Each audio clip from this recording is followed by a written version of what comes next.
नमस्कार, market times TV में आपका स्वागत है। मैं हूं सुरेश मनचंदा और आप देख रहे हैं दाल एक्सप्रेस।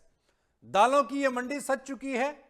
कौन सी दाल के अंदर में कितनी मजबूती, क्या स्वाद निकल करके आएगा मुनाफे का, यह हम जानने की कोशिश करेंगे। और साथ ही साथ यह भी जानने की हम कोशिश करेंगे कि इस समय पर ईरान इजराइल की दालों के अंदर में क्या एंट्री हो चुकी है, क्या बाजारों के अंदर में उछाल दिखाई देगा, और सरकार के जो आंकड़े इस समय पर मेरे हाथ के अंदर में है वो आंकड़े क्या कहते हैं। और इस पर बातचीत करने के लिए हमारे साथ में दो खास मेहमान इस समय पर मौजूद हैं। सबसे पहले उनके पास चलते हैं, आपका तारुफ करवा दें। जी चंद्रशेखर साहब हैं, सीनियर जर्नलिस्ट हैं, जाने माने कमोडिटी जगत के चेहरे हैं। स्वागत है चंद्रशेखर सर आपका। और साथ ही दिलीप काबरा जी हैं हमारे साथ में, कारोबारी हैं और अच्छी खासी पकड़ रखते हैं दालों के बाजार पर। आपका भी स्वागत है दिलीप जी। मैं यहां पर कुछ आंकड़े पेश करूंगा जो अभी 10 मार्च को सरकार ने रिलीज किया है अपना एस्टीमेट। सरकार ने जो एस्टीमेट अपना रिलीज किया है उसके बीच के अंदर में आपके पास में तुअर दाल है, और इसके साथ चने की अगर मैं बात करूं, रबी सीजन की जो चना यहां पर दिखाई दे रही है 117 लाख मीट्रिक टन यहां पर उसका प्रोडक्शन का एस्टीमेट गवर्नमेंट ने दिया है। तुअर का जो एस्टीमेट है वो 34.55 लाख मीट्रिक टन का यहां पर प्रोडक्शन का एस्टीमेट दिया है। उड़द की अगर मैं बात कर लूं, हालांकि इसके बीच के अंदर में समर सीजन इसके अंदर इंक्लूडेड नहीं है, लेकिन 17 लाख मीट्रिक टन के आसपास का उड़द का प्रोडक्शन। मूंग का प्रोडक्शन करीब करीब, माफ कीजिएगा, 17 लाख टन मूंग का भी है और 17 लाख टन आपका उड़द का भी है। मूंग वाले में भी आपके पास में समर सीजन का एस्टीमेट नहीं है। इसके साथ में अदर पल्सेस की अगर मैं बात करता हूं तो अदर पल्सेस करीब करीब 31 लाख मीट्रिक टन, और ओवरऑल अगर हम दालों का प्रोडक्शन देख लें तो 238.69 लाख टन यहां पर एस्टीमेट गवर्नमेंट ने जताया है। और पिछले साल जो एस्टीमेट था 256.83 लाख मीट्रिक टन के आसपास का था। हालांकि इसके अंदर में अभी कुछ एस्टीमेट आने बाकी हैं, तो कमोबेश ऐसा प्रतीत होता है कि सरकार की जो एक्सपेक्टेशन है या जो अगला एस्टीमेट निकल करके आएगा शायद हो सकता है 300 लाख मीट्रिक टन के करीब का रहे, क्योंकि जो मूंग की जो इस बार बुआई देखने को मिली है वो अभी इसके अंदर में इंक्लूडेड दिखाई नहीं देती है पूरी तरीके से। और मूंग का जो रकबा एरिया जो बड़ा है, जो मार्केट टाइम्स टीवी के रिपोर्टर्स ने जो बताया है उसके मुताबिक काफी अच्छा खासा रकबा जो है वो बड़ा है। कई इलाकों के अंदर में मूंग की अच्छी खासी खेती हुई है। सबसे पहले मैं चंद्रशेखर साहब आपके पास में आऊंगा। ये जो आंकड़े आए हैं दालों को लेकर के, सरकार का जो एस्टीमेट है और जो इस समय पर अगर हम देखें फिजिकल मार्केट का जो सिनेरियोस कहते हैं, उन दोनों के अंदर में क्या आपको लगता है कोई विरोधाभास है? प्रोडक्शन जो सरकार एस्टिमेट कर रही है, क्योंकि सरकार तो हमेशा यूं समझें कि पॉजिटिव साइड के ऊपर पे रहना ज्यादा पसंद करेगी ताकि मार्केट के अंदर में कोई पैनिक क्रिएट ना हो। इस समय पर एक्चुअल तस्वीर आपको क्या लगता है, और इस समय पर स्टॉक अवेलेबिलिटी को लेकर के क्या संकेत? दाल में मैं ऐसा दिखता हूं, सरकार का जो दूसरा एडवांस एस्टिमेट अभी आया है, सेकंड एडवांस एस्टिमेट 10-12 दिन पहले, वो मुझे ठीक लगता है कि पिछले 2-3 वर्षों में आप देखोगे रबी क्रॉप का जो अनुमान था, खास करके चना का, काफी बड़ा चढ़ा करके सरकार के ओर से पहले नंबर आता था और बाद में थर्ड और फोर्थ एस्टिमेट में वो घट जाता था जी। और मेरे जैसे लोग उसके बारे में काफी कमेंट हमने किया है। हाँ। तो मगर इस साल मैं देख रहा हूं कि सरकार का जो उत्पादन का जो आंकड़ा है वो तो है 118 लाख टन का उत्पादन का आंकड़ा है। तो उसका प्रोडक्शन टारगेट, सरकार का जो चना का प्रोडक्शन टारगेट भी 118 लाख टन का है और उत्पादन भी सरकार का अनुमान में 118 लाख टन का है। और हमें ये भी देखना है कि इस साल यानी 26 में एकरेज जरा सा बढ़ गया है, लगभग 5 लाख हेक्टर चना के अंदर जरूर बढ़ गया है। और इसीलिए पिछले साल के मुताबिक पिछले साल का अनुमान था उत्पादन का 111 लाख टन। इस साल वो 7 लाख टन बढ़ करके 118 लाख टन हो गया। और मैं मानता हूं कि गिवन दी सिचुएशन, यानी कि सॉइल मॉइस्चर हो या इनपुट मैनेजमेंट हो, ये मैं मानता हूं 118 लाख टन का उत्पादन सही स्थापित होगा, ऐसा मेरा अनुमान है। This number 1। ये गेहूं में मेरा राय अलग है, सरसों में मेरा राय अलग है, मगर चना में मैं मानता हूं सरकार ने जिस जिम्मेदारी से इस एस्टिमेट को बनाया है वो मैं लगभग सही होना चाहिए। नंबर 1। नंबर 2, फिर हम जाते हैं मसूर पर। मसूर का भी एरिया ज्यादा कुछ बड़ा नहीं है। मसूर का उत्पादन का लक्ष्य है 19 लाख टन का, मगर उसके सामने उत्पादन का अनुमान सरकार ने दिया है कुछ 17 लाख टन 17 लाख टन का। जो भी मुझे लगता है लगभग मसूर का भी ठीक है। तो जो रबी का जो एस्टिमेट आया है सरकार की ओर से, खास करके दलहन में, वो मैं मानता हूं सही है। और खरीफ जो एस्टिमेट के बारे में भी ये सेकेंड एडवांस एस्टिमेट में जो बताया गया है, जिसमें तुअर इज अबाउट 34.6 लाख टन का उत्पादन है, वो भी मैं सही मानता हूं, क्योंकि पिछले साल से जरूर कम है। लगभग 1.5-2 लाख टन कम है इस साल। तो ये आंकड़े मैं मानता हूं कि सही है, मगर मेरा इसी से जी। एक मिनट, खतरा अभी का नहीं है, खतरा आगे का है, जो 2-3-4 महीना बाद निकलेगा, मगर उसके बारे में बाद में बात करते हैं। ठीक है, खतरे के ऊपर पे अभी आते हैं। इसी से जुड़ा हुआ मेरा एक सवाल है, वो भी आपसे ले लेता हूं, फिर दिलीप जी के पास जाऊंगा। क्योंकि हमने ये देखा था जब 2015-16 के अंदर में प्राइजेस एकदम से एस्केलेट किए थे दालों के, और 14-15-15-16 के बीच के अंदर में दालों के अंदर में जो तेजी आने लगी थी, तो उसने सरकार के माथे पर चिंता की लकीरें खींच दी थी। और उसके बाद जो 16-17 का जो साल आया था, हमने दालों का बड़ा जबरदस्त प्रोडक्शन देखा, और ऐसा प्रोडक्शन देखा कि सरकार ने एक्सपोर्ट भी किया। तो सरकार ने यह कहा कि हम अब निर्यातक कंट्री हो गए हैं, पहले हम आयात करते थे, अब निर्यात किया करेंगे हम दालों का। लेकिन वो फिर दोबारा से आयातक कंट्री पर हम आ गए। यहां पर मैं आपके सामने 2016-17 का भी एक आंकड़ा रखना चाहूंगा, चूंकि आप बड़े क्लोजली इसको सारे को ट्रैक करते रहे हैं सर। तुअर 48 लाख मीट्रिक टन का उस समय पर प्रोडक्शन हुआ था। 2015-16 की मैं बात, 16-17 की माफ कीजिएगा मैं बात कर रहा हूं। और उसके बाद लगातार इसके अंदर में फिर से हमने डेफिशिएंसी देखी, और जबकि हम आयातक देश ही बने रह गए, और अभी घट करके 34 लाख मीट्रिक टन की हम बात कर रहे हैं। लेकिन अगर मैं उस 2016-17 से इसको कंपेयर करता हूं, तो करीब करीब हमारी जो डेफिशिएंसी है 14 लाख मीट्रिक टन की इसके अंदर में आ गई है तुअर की। और जबकि सबसे ज्यादा जो डिमांड बनी रहती है बाजार के अंदर में तुअर दाल की ज्यादा देखने को मिलती है।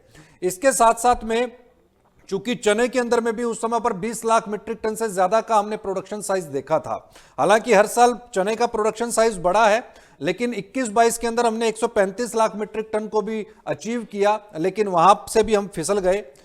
उड़द, मूंग, इनकी भी अगर हम बात करें तो 2016-17 का एक ऐसा साल रहा जहां पर हमने ओवरऑल सभी पल्सेस के प्रोडक्शन के अंदर में कमोबेश एक अच्छा खासा जंप आते हुए देखा था। तो क्या ऐसी क्या बात आन पड़ी चंद्रशेखर साहब की दालों का प्रोडक्शन से एक बार फिर से किसान का जो रुझान है वो हट गया?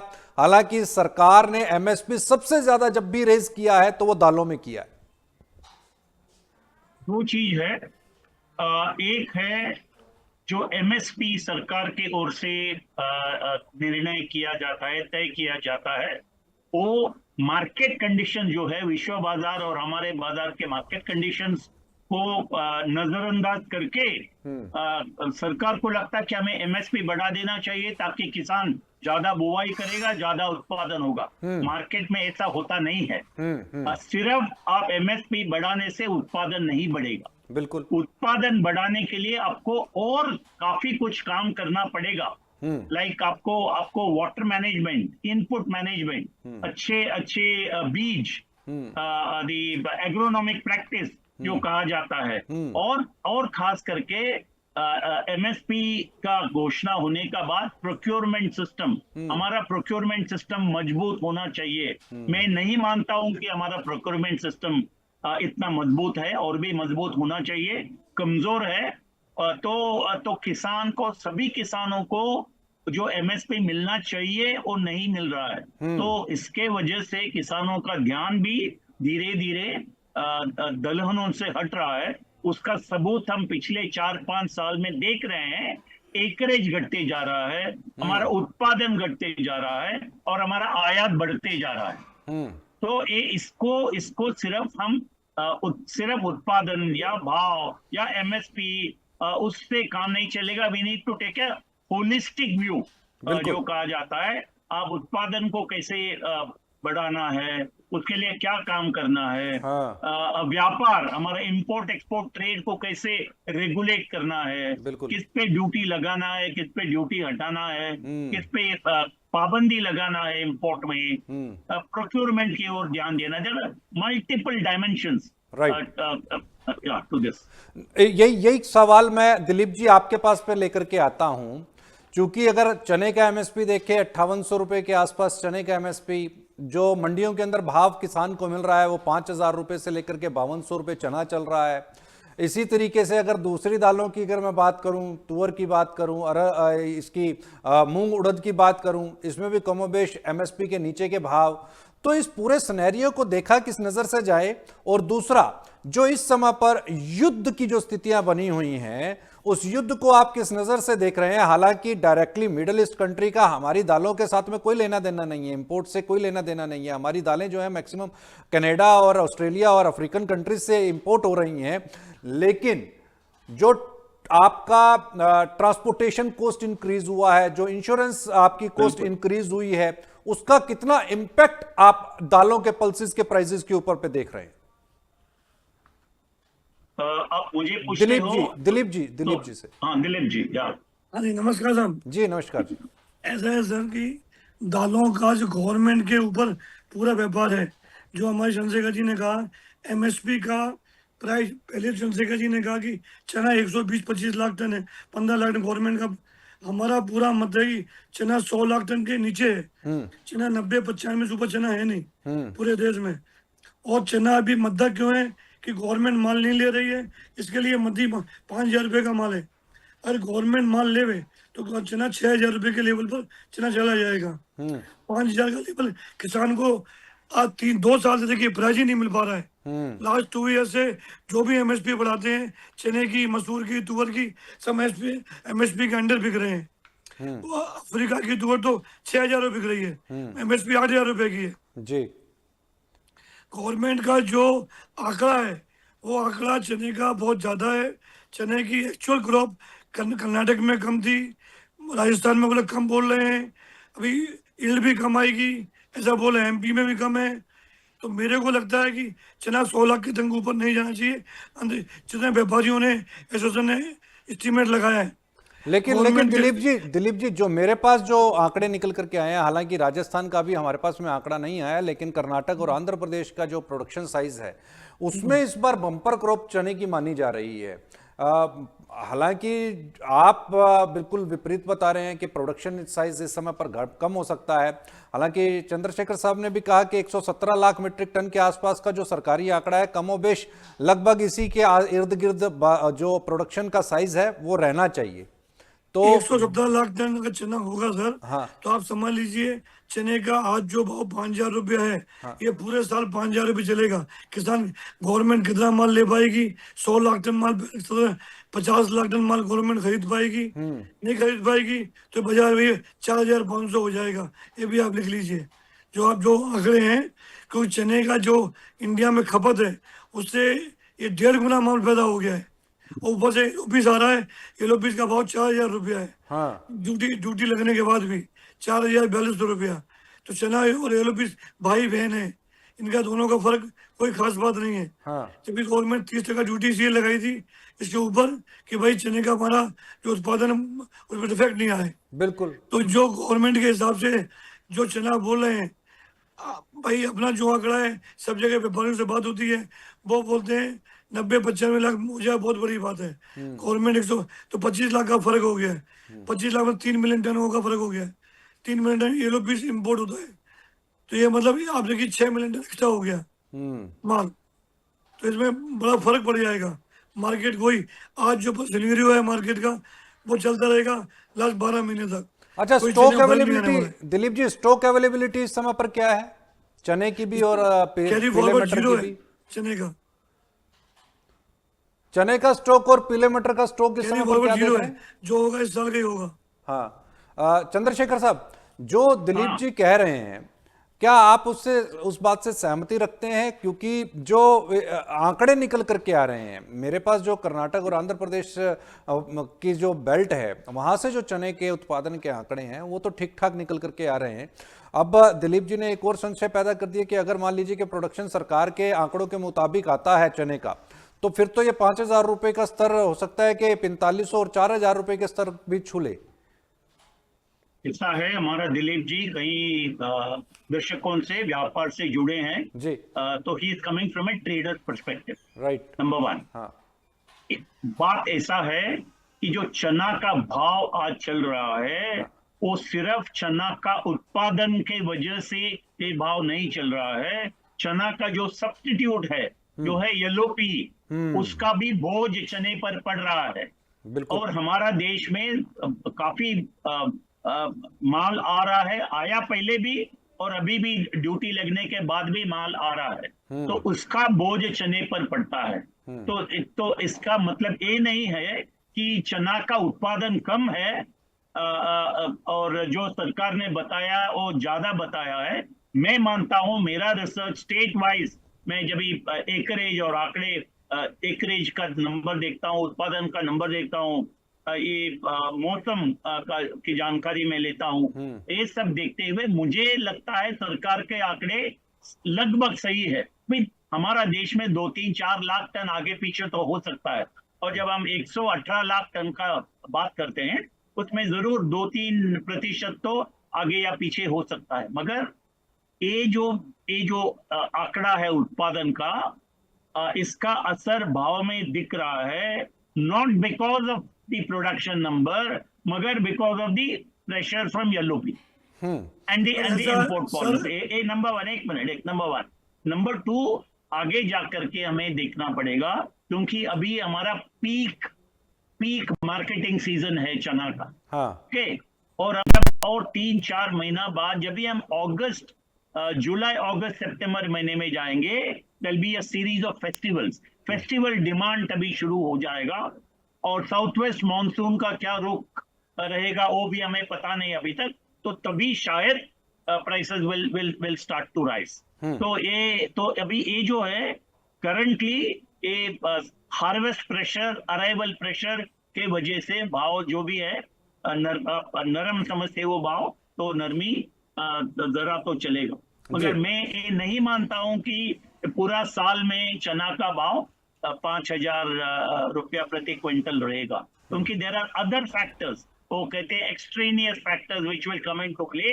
एक है रुपया, और रुपया काफी कमजोर हो चुका है। जो भी आयात हमारा होता है, इट बिकम मोर एक्सपेंसिव। हमारा इंपोर्ट में शिपिंग कॉस्ट हो, इंश्योरेंस हो, डिले, वॉयज टाइम डिले वगैरह, उसका भी कॉस्ट होता है, वो भी बढ़ेगा हमारा इंपोर्ट में। तो all this will actually push prices up. मगर अभी करंटली हार्वेस्ट प्रेशर है मार्केट में। दिलीप जी, आप कुछ कह रहे थे, आप कुछ ऐड करना चाह रहे थे? यस सर जी। सर ने जो बोला बात, वो आप, मेरी बात ऐसा कहने का मतलब है कि सर जो कि मार्केट में ये येलो पीस आपके देखिए, अभी अगस्त महीने में वापस येलो पीस पैदावार हो जाएगा आपका। येलो पीस का रसिया चालू हो जाएगा, कनाडा चालू हो जाएगा, सामने फिर वापस ऑस्ट्रेलिया, तंजानिया चना आएगा, ठीक है। ऑस्ट्रेलिया चना आएगा अक्टूबर नवंबर में। ठीक है। आप हमें बताइए कौन से महीने में ये इम्पोर्ट का जो पोजीशन है, इम्पोर्ट इंडिया के ऊपर है, $100 हो गया तो वहाँ मार्केट डाउन हो जाएगा, $105 हो गया तो वहाँ मार्केट डाउन होगा। इंडिया ही खपत है मेन पूरे पल्सेज में। चंद्रशेखर जी से पूछिए कि इंडिया मेन खपत है वर्ल्ड की, इंडिया बिल्कुल दूसरा दिलीप कोई जी, कंट्री नहीं है दिलीप खपत जी, पल्सेज में, दिलीप जी, इतनी बड़ी खपत। भारत लार्जेस्ट प्रोड्यूसर भी है, भारत लार्जेस्ट कंज्यूमर भी है, बराबर और है, इम्पोर्टर भी है। और इम्पोर्टर भी है। लार्जेस्ट तो मेरा इम्पोर्टर। अपना चंद्रशेखर जी का जो उनका जो सर्वे रिपोर्ट है, मेरा सर्वे रिपोर्ट के हिसाब से 100 लाख से कम टन है। बाकी आपको आंकड़े चाहिए स्टेट वाई, तो स्टेट वाई आंकड़े मैं आपको शाम को भिजवा देता हूँ आपकी ऑफिस में कि स्टेट वाई उम्मीद है। तो बिल्कुल। व्यापारी लोग सोच रहे हैं, बोल रहे हैं, जो गवर्नमेंट है जो व्यापारी है। इम्पोर्ट अभी 20-25 लाख टन इम्पोर्ट अक्टूबर महीने से चालू हो जाएगा। हाँ। वापस ऑस्ट्रेलिया का, ऑस्ट्रेलिया में 5-6 लाख टन माल पड़ा हुआ है। हाँ। अभी वापस उनका अक्टूबर से वापस चालू हो जाएगा उनका हार्वेस्ट, तो वापस उनका प्रोडक्शन आएगा, तंजानिया आएगा। तो इस हिसाब से मेरे को तो yellow peas 2-3 million ton Canada आएगा, 2-3 मिलियन टन रसिया आएगा, जो ऐसे हाल रहेंगे देश के। तो माल तो यानी continue आप ये आएगा। कह रहे हैं, यानी हम मैं जितनी बात समझ पा रहा हूं वो ये है कि विदेशी जो धरती है वहां पर दालों का सरप्लस है और उसकी अराइवल्स भी आएंगी और सप्लाई चेन हमारी टूटेगी नहीं, सप्लाई भी बरकरार रहेगी। एक बात बिल्कुल नहीं।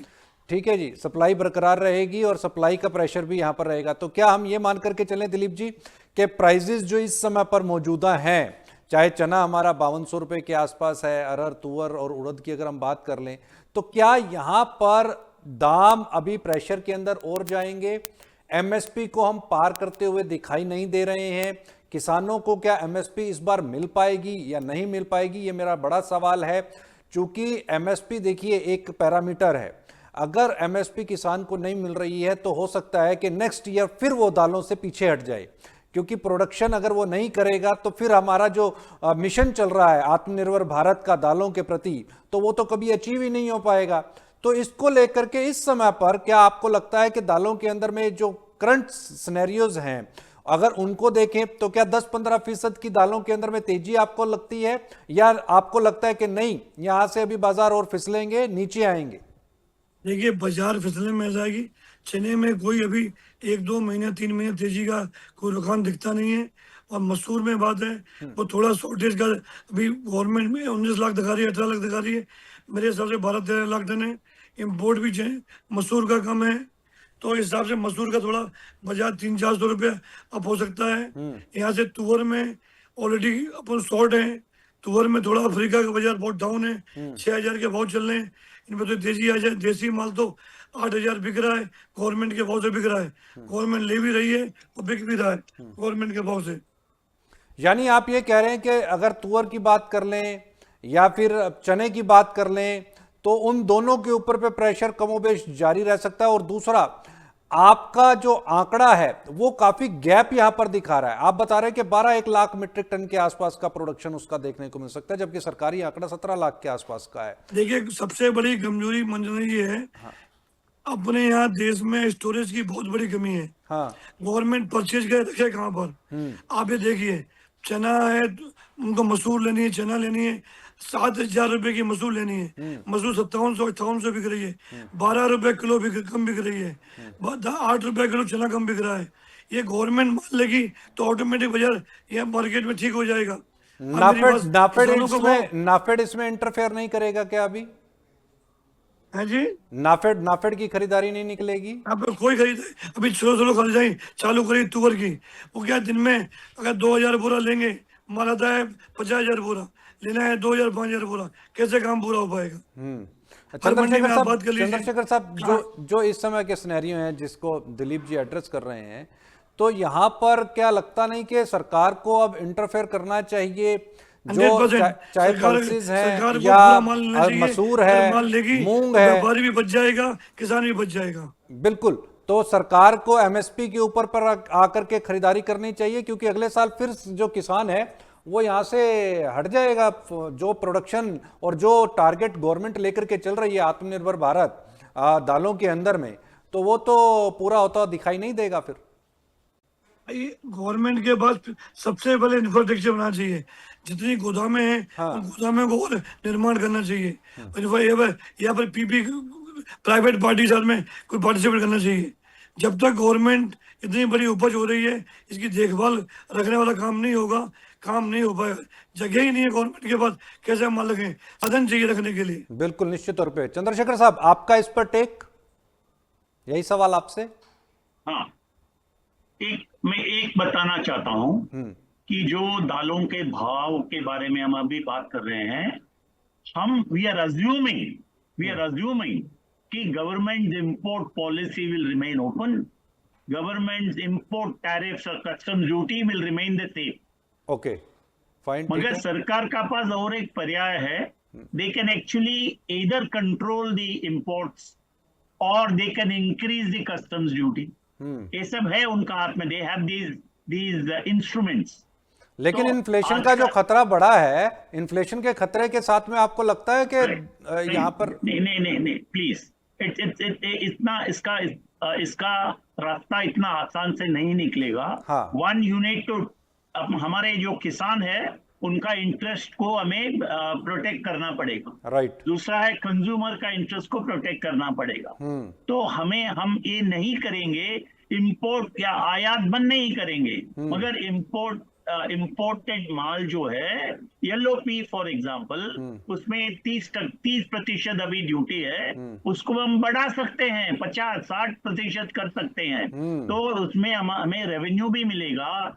उसके वजह से येलो पी का ड्यूटी बढ़ने से चना को जरा सा उछाल भी मिलेगा। तो देयर आर अदर वेज, काफी हमारे पास ऑप्शंस है। मगर आज हम जब भी बोलते हैं कि आगे जाकर के दालों का भाव में कोई बड़ा वृद्धि नहीं आएगा, we are saying with the assumption that there will be no change in the import policy और import duty structure of the government.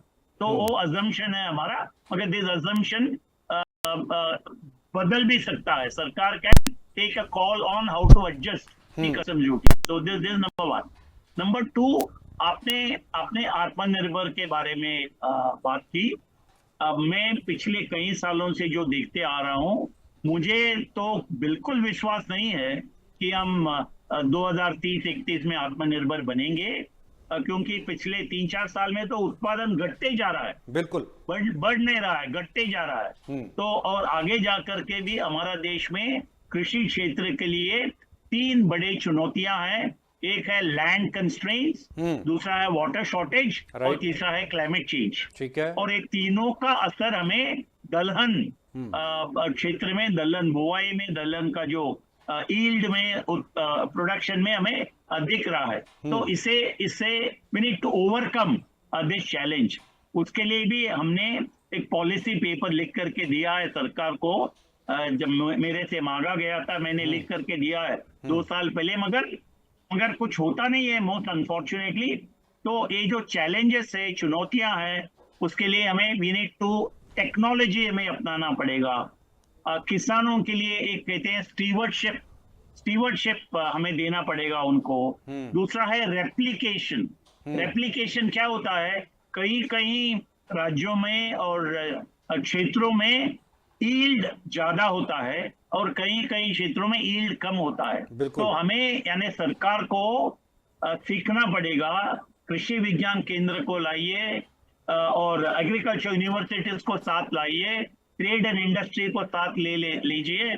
तो यू हैव टू स्टडी कि हाई ईल्ड एरिया में किसान क्या सही काम कर रहा है, वो सही काम को क्या हम लो ईल्ड एरिया में रेप्लिकेट कर सकते हैं या कॉपी कर सकते हैं। तो उन किसानों को हमें ज्ञान देना पड़ेगा कि इस इलाका में उत्पादन ज्यादा है, ईल्ड ज्यादा है, वो वहां का किसान इनपुट मैनेजमेंट कैसे करता है, वाटर मैनेजमेंट कैसे करता है, एग्रोनॉमी कैसे करता है, उसका ज्ञान लो ईल्ड एरिया के जो किसान है उनको हमें सिखाना पड़ेगा। बिल्कुल। तो ये बहुत बड़ा काम है। और इसके अलावा एक है एमएसपी। एमएसपी आप बढ़ाते हो, मगर एमएसपी का प्रोक्योरमेंट काफी कमजोर है, जैसे दिलीप जी ने भी बताया और मेरा भी मानना है काफी कमजोर है।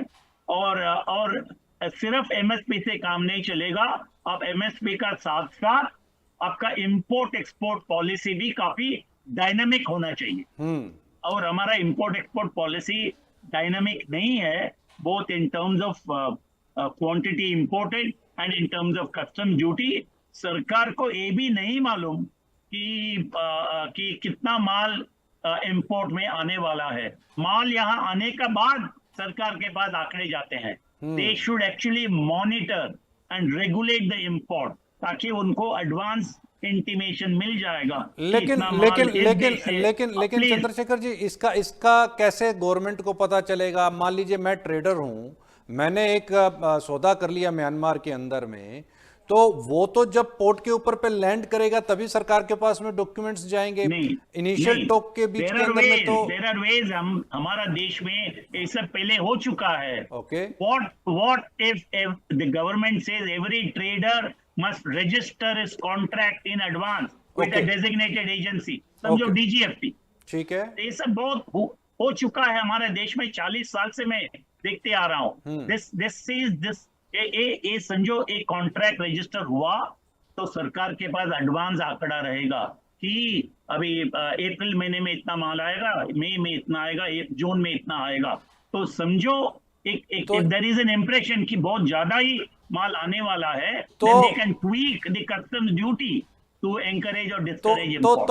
तो यहाँ पर सर हमारे हाथ में to regulate and monitor import definitely नहीं हो रहा है। लेकिन यहाँ पर तो सर दिलीप जी टेंशन में आ जाएंगे और बाकी के अदर ट्रेडर्स भी टेंशन में आ जाएंगे, क्योंकि वही ट्रेड सीक्रेट जो है।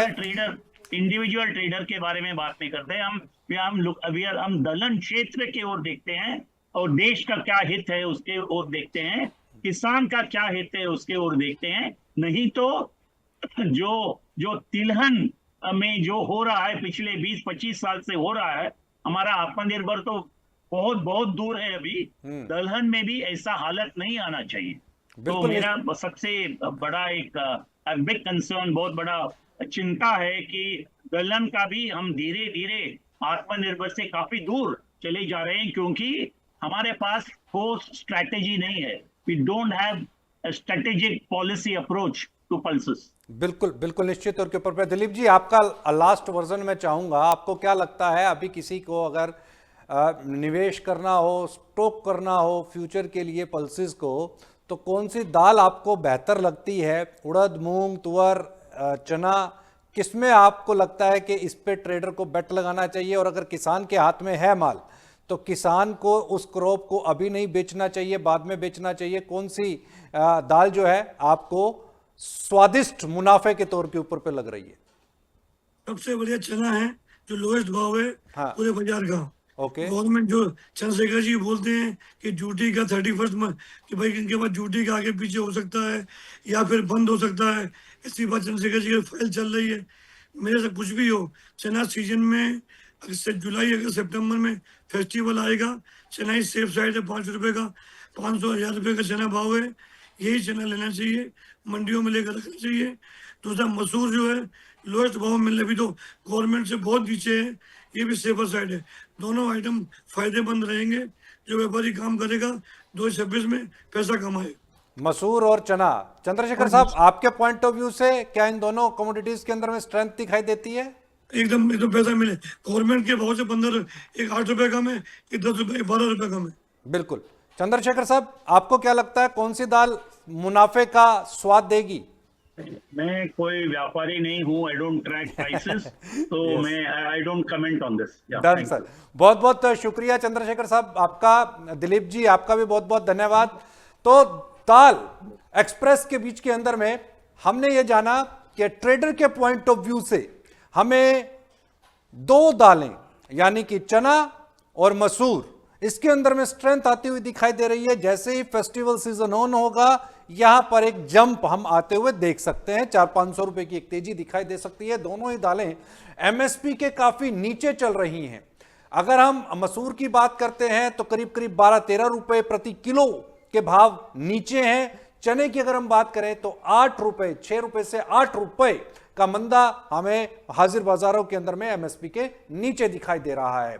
तो यहां पर आकर के एक बॉटम लेवल दिखाई देता है long term point of view के साथ में। लेकिन सिनेरियो और भी हैं। फैक्टर्स और भी हैं, उन फैक्टर्स को भी ध्यान में रखिए और साथ ही साथ जो आपके रणनीतिकार हैं, जो आपके एडवाइजर्स हैं, उनसे भी आप लगातार सलाह लेते रहें। फिलहाल के लिए दाल एक्सप्रेस के अंदर में इतना ही, लेकिन आप कहीं मत जाएं, मार्केट टाइम्स टीवी पर लगातार इसी तरह की खबरों का सिलसिला बदस्तूर जारी है।